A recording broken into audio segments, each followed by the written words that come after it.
नमस्कार। Hello Hindi channel में आप सभी का स्वागत है। आज हम आदिकाल की परिस्थितियाँ यानी आदिकाल के हालात कैसे थे, तो आइए इस प्रश्न को शुरू करते हैं। आदिकाल की परिस्थितियाँ। भूमिका। सबसे पहले हम भूमिका में लिखेंगे, साहित्य समाज का दर्पण कहलाता है। साहित्य समाज को और समाज साहित्य को प्रभावित करते हैं, इसलिए जिस देश का जैसा समाज होगा उसका साहित्य भी वैसा ही होगा। यानी रामचंद्र शुक्ल भी कहते हैं कि साहित्य जनता की चित्तवृत्तियों का संचित प्रतिबिंब है। यानी तत्कालीन समाज की परिस्थितियाँ कैसी थी, वो सारी परिस्थितियाँ उस समय के साहित्य में हमें देखने को मिलती हैं। आचार्य रामचंद्र शुक्ल द्वारा साहित्य के आदिकाल का समय संवत 1050 से संवत 1375 तक निर्धारित किया गया है। जिस समाज अथवा देश में जैसा राजनीतिक और सामाजिक वातावरण होगा वैसा ही हमें साहित्य पढ़ने को मिलेगा। ऐसी स्थिति में किसी भी युग के तत्कालीन यानी किसी भी युग के साहित्य को भली प्रकार समझने के लिए और उस साहित्य का मूल्यांकन करने के लिए हमें तत्कालीन यानी उस समय की परिस्थितियों की जानकारी होना आवश्यक है। अतः आदिकालीन साहित्य को भली प्रकार समझने के लिए तत्कालीन परिस्थितियों का वर्णन हम इस प्रकार देखते हैं। तो ये भूमिका में हम लिखेंगे कि साहित्य जो है समाज का दर्पण कहलाता है, यानी समाज में जो घटित हो रहा है वो साहित्य में देखने को मिलता है। तो आदिकाल की परिस्थितियाँ कैसी थी ये हम पढ़ेंगे विस्तार पूर्वक। सबसे पहले हैं राजनीतिक परिस्थितियाँ। देखिए, राजनीतिक दृष्टि से देखें तो यह काल अव्यवस्था, विशृंखलता और गृहकलह पराजय का युग था। यानी अव्यवस्था फैली हुई थी, गृहकलह आपस में ही राजा लड़ते रहते थे, तो पराजय का युग इसे हम कहेंगे। सम्राट हर्षवर्धन की मृत्यु के बाद उत्तरी भारत में केंद्रीय शक्ति का पतन हो गया, ह्रास हो गया और राज सत्ता बिखर गई। परिणाम स्वरूप जो उत्तर भारत की सत्ता थी वो छोटे छोटे राज्यों में विभक्त हो गई। अरब में इस्लाम धर्म ने दूर दूर तक अपने प्रचार और प्रसार के प्रयत्न आरंभ कर दिए थे। देखिए, मोहम्मद बिन कासिम मुस्लिम हैं। मोहम्मद बिन कासिम ने सिंधु के राजा दाहिर, राजा का नाम है दाहिर, उसको पराजित किया और सिंध पर अपना अधिकार कर लिया। अब जो स्थानीय राजा थे, उस समय जो राजा थे, उन्होंने राजा दाहिर की कोई मदद नहीं की, कोई उसको सहायता नहीं दी, जिसके कारण राजा दाहिर पराजित हो गया। अब 10वीं शताब्दी में हम देखते हैं कि गजनी के राज्य पर महमूद गजनवी बैठता है। महमूद गजनवी ने भारत पर अनेक आक्रमण किए। पंजाब, कांगड़ा, मथुरा, कन्नौज और ग्वालियर को लूटकर वह वहाँ की धन दौलत, अपार धनराशि को लेकर गजनी लौट गया। अब उसके बाद सोमनाथ का मंदिर को उसने लूटा, सोमनाथ के मंदिर पर आक्रमण किया और वहाँ की धनराशि को लूटकर भी वो अपने साथ ले गया। महमूद गजनवी भारत में अपने राज्य की स्थापना नहीं करना चाहता था, बल्कि उसका लक्ष्य क्या था, यहाँ की धनराशि को लूटकर ले जाना। तुर्कों को पराजित करके मोहम्मद गोरी ने अब वहाँ की सत्ता संभाल ली और भारत को विजय करने का निश्चय किया। अनेक बार पराजित होने के बाद पहले पृथ्वीराज चौहान को और बाद में उसने जयचंद को हराया और भारत में अपने राज्य की स्थापना की। स्थानीय हिंदू राजाओं में वीरता की कमी थी। ऐसा नहीं है कि स्थानीय हिंदू राजाओं में वीरता की कमी थी, ऐसा नहीं, वो वीर थे, लेकिन वो वीरता अपने पड़ोसी राजा से हमेशा वैर भाव में ही रखते थे। यानी उनमें राष्ट्र की कोई भावना नहीं थी, वो केवल और केवल अपने ही राज्य का, अपने ही साम्राज्य का विस्तार करने में उलझे हुए थे। तो वीरता तो उनमें थी, लेकिन वो केवल और केवल अपने आस पड़ोस, अपने पड़ोसी राजाओं से ही वैर भाव रखते, दुश्मनी रखते थे। इस प्रकार हम कहेंगे कि राजनीतिक दृष्टि से आदिकाल का युग पराजय और पतन का काल था। तो आदि काल की जो राजनीतिक परिस्थितियाँ हैं वो अच्छी नहीं थी। उसके बाद देखते हैं हम सामाजिक परिस्थितियाँ। देखिए, जब राजनीतिक परिस्थितियाँ इतनी भयंकर थी तो सामाजिक स्थिति भी अच्छी नहीं मिलेगी, नहीं थी वहाँ की। हिंदू समाज अनेक प्रकार की जातियों, उपजातियों में बँट गया था। वर्ण व्यवस्था और छुआ-छूत के जो नियम थे वो समाज में और भी कड़े होते जा रहे थे। अगर हम देखें तो समूचा यानी सारा का सारा समाज रूढ़ियों का, अंधविश्वासों का शिकार बना हुआ था। वीरता और बलिदान की भावना को प्रदर्शित करने के लिए राजपूत राजा आपस में ही युद्ध करते रहते थे और वास्तव में यह युद्ध सामंती वीरता और वंश कुलीनता का था। यानी किसी राष्ट्र को सुरक्षित करने के लिए, एक राष्ट्र की कल्पना के लिए वो नहीं लड़ रहे थे, बल्कि अपने ही साम्राज्य के विस्तार करने के लिए, अपने ही वंश में वृद्धि करने के लिए वो आपस में ही गृह युद्धों में उलझे रहते थे। आदिकालीन समाज में नारी जाति की स्थिति भी अत्यधिक शोचनीय थी, बुरी थी। उसे मात्र भोग्या माना जाता था। नारी क्रय विक्रय और अपहरण की वस्तु बनकर रह गई थी। सती प्रथा और जौहर प्रथा भी प्रचलित थी। यानी समाज में उस समय इस तरह की बुराइयां भी प्रचलित थी। स्वयंवर स्वयंवर इस युग की एक सामाजिक विशेषता थी, परंतु कभी कभी ये स्वयंवर भी युद्ध का कारण बन जाया करते थे। राजा और अमीर लोग बहुपत्नी प्रथा में विश्वास रखते थे। विधवाओं का पुनः विवाह भी नहीं होता था। देखिए, वो तो जैसे हम सुनते हैं कि यथा राजा तथा प्रजा। अब राजा भी बहुपत्नी प्रथा है, अपने सामंती भोग विलास का जीवन जी रहे थे, तो उनको देख देख कर जो अन्य सामंत थे उनके अंदर भी वैसे ही भाव आ गए थे। उनके वो भी एक से अधिक पत्नी रखते थे। शासक और शासित के बीच यानी राजा और प्रजा के बीच एक बहुत बड़ी खाई बन चुकी थी। राजा अपने सुख और समृद्धि में व्यस्त थे, बेचारी प्रजा अपनी सुरक्षा और दैनिक आवश्यकताओं की पूर्ति में ही लगी रहती थी, क्योंकि जो विदेशी आक्रांता थे, आक्रमण होते रहते थे, तो प्रजा अपनी सुरक्षा की चिंता में और अपनी हर रोज की जो रोजमर्रा की आवश्यकताएं हैं उनको पूरा करने में ही लगी रहती थी। राजपूतों के जो आपसी संघर्ष थे और प्रजा यानी जनता के लिए जो उनकी उदासीनता थी, उनकी तरफ कोई ध्यान न देना और आत्मरक्षा की चिंता के कारण मुट्ठी भर विदेशियों ने समूचे उत्तर भारत को पराजित करके गुलाम बना दिया।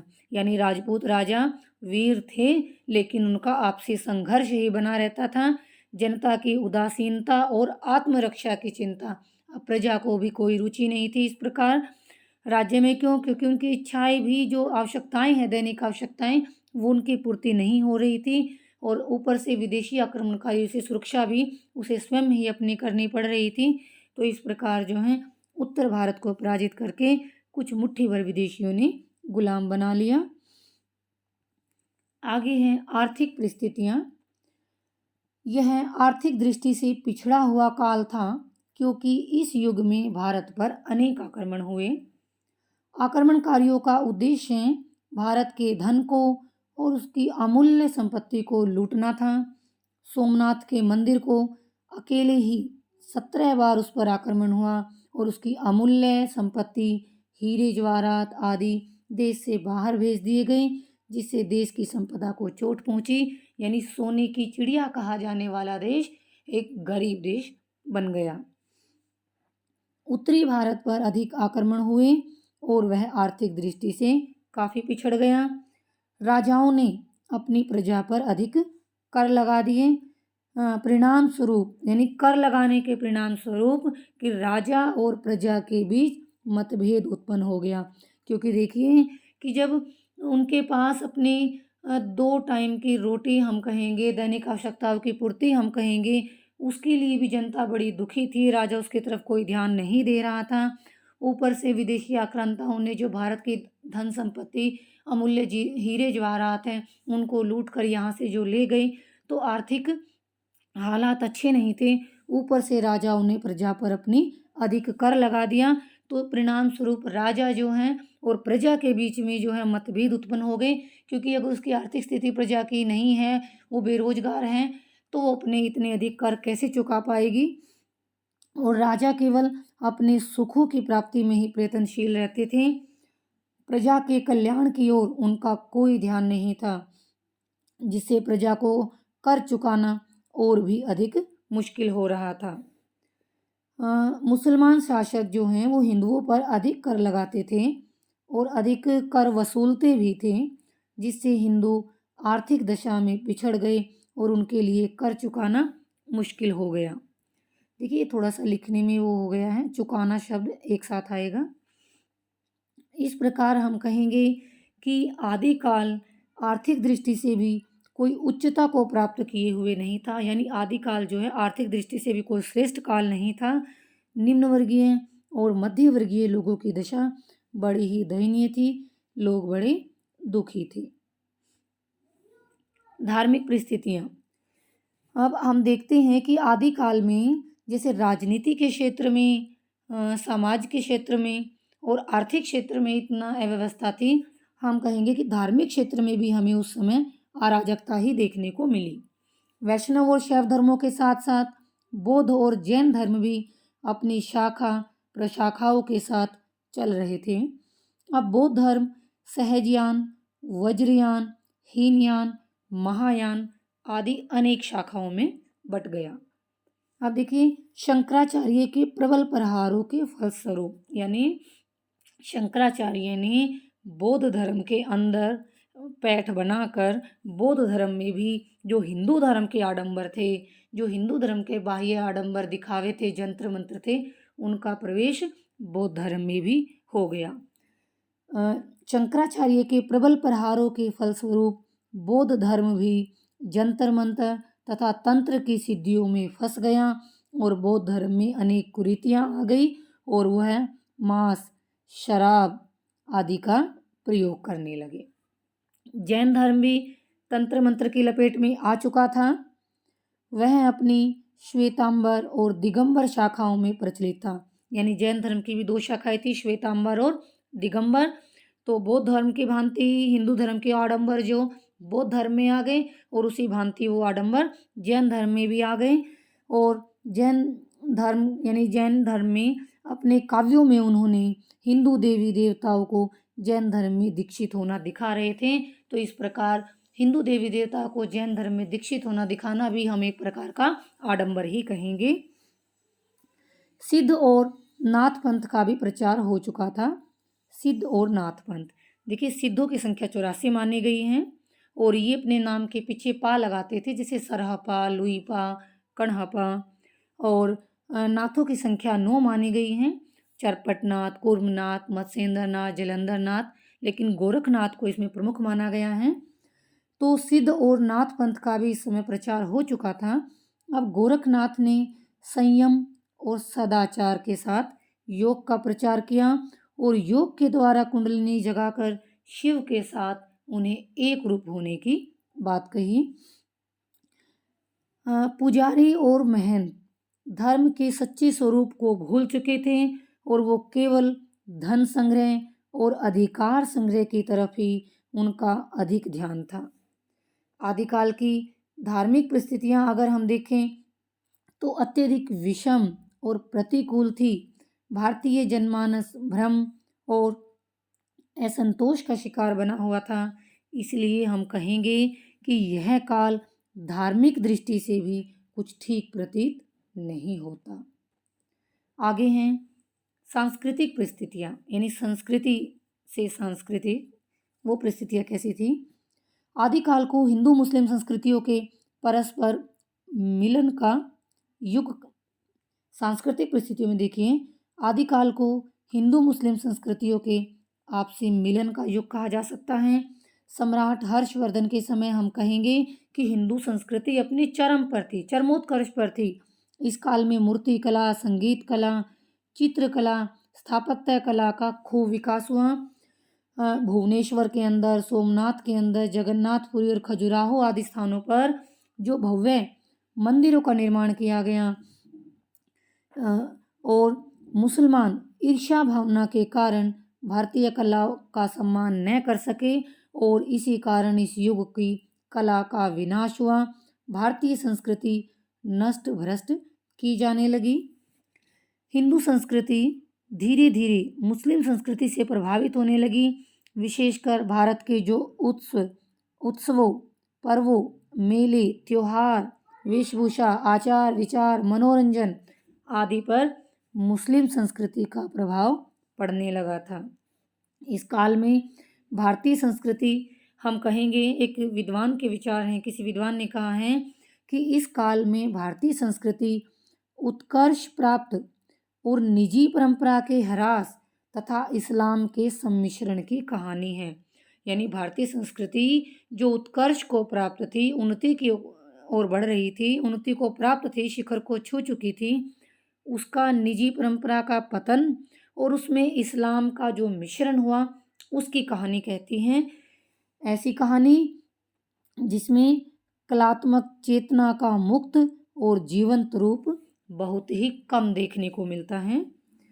यह युग हम कह सकते हैं कि सांस्कृतिक दृष्टि से आदिकाल समृद्ध था और इस बात को कहने में कोई अतिशयोक्ति नहीं होगी। यानी यह कोई बढ़ा चढ़ाकर नहीं कही गई बात है।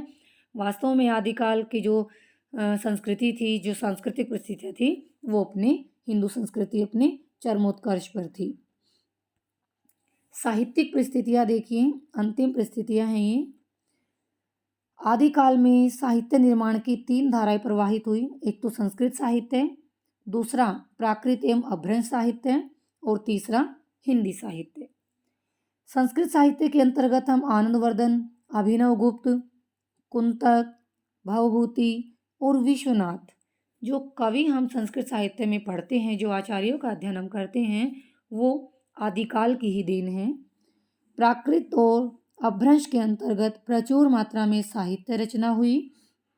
जैन कवियों ने संस्कृत के पुराणों को नवीन रूपों में प्रस्तुत करने का प्रयास किया। सिद्धों ने अपभ्रंश और हिंदी में अपने सिद्धांतों का प्रतिपादन किया। नाथों ने संयम और सदाचार के महत्व पर प्रकाश डाला।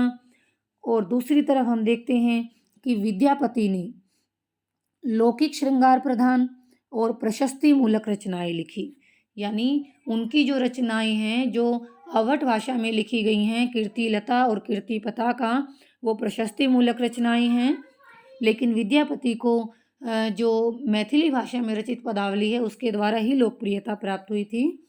डिंगल और पिंगल में, यानी डिंगल भाषा और पिंगल भाषा में चारण और भाट कवियों ने रासो काव्य भी आदिकाल में ही लिखे। देखिए, जब वीरता से युक्त काव्य की रचना की जाती थी तो उस समय डिंगल भाषा का प्रयोग होता था, और जब श्रृंगार से युक्त रासो काव्य की रचना की जाती थी तब पिंगल भाषा का प्रयोग होता था। तो अमीर खुसरो के द्वारा रचा गया साहित्य भी इसी काल का है। अमीर खुसरो ने पहेलियाँ, दो सकुनी, ढकोसले आदि की रचना की। देखिए, उनकी जो पहेली है वो हमने पहले भी सुनी हुई होगी। एक थाल मोतियों से भरा, सबके सिर पर औंधा धरा, सिर के साथ थाल भी फिरे, मोती उससे एक ना गिरे। और इसका जवाब है आकाश। तो इस प्रकार अमीर खुसरो ने जो पहेलियों की रचना की, दो सुखनों की रचना की, ढकोसलों की रचना की, वो आदिकाल की ही हैं। अधिकांश कवि दरबारी कवि थे और वे अपने आश्रयदाता को संतुष्ट रखने के लिए काव्य रचते थे। संपूर्ण रासो काव्य स्वामी ने सुखाई की दृष्टि से ही रचा गया। स्वामी ने यानी अपने राजा को ही खुश रखने के लिए, उसी की प्रशस्ति में उन्होंने काव्य रचा। तो ये थी इस काल की साहित्यिक परिस्थितियाँ। तो अंत में हम निष्कर्ष रूप में यही कहेंगे, हम कह सकते हैं कि आदिकालीन जो राजनीतिक, सामाजिक, धार्मिक, सांस्कृतिक और साहित्यिक परिस्थितियाँ थी वो काफ़ी विकट थी।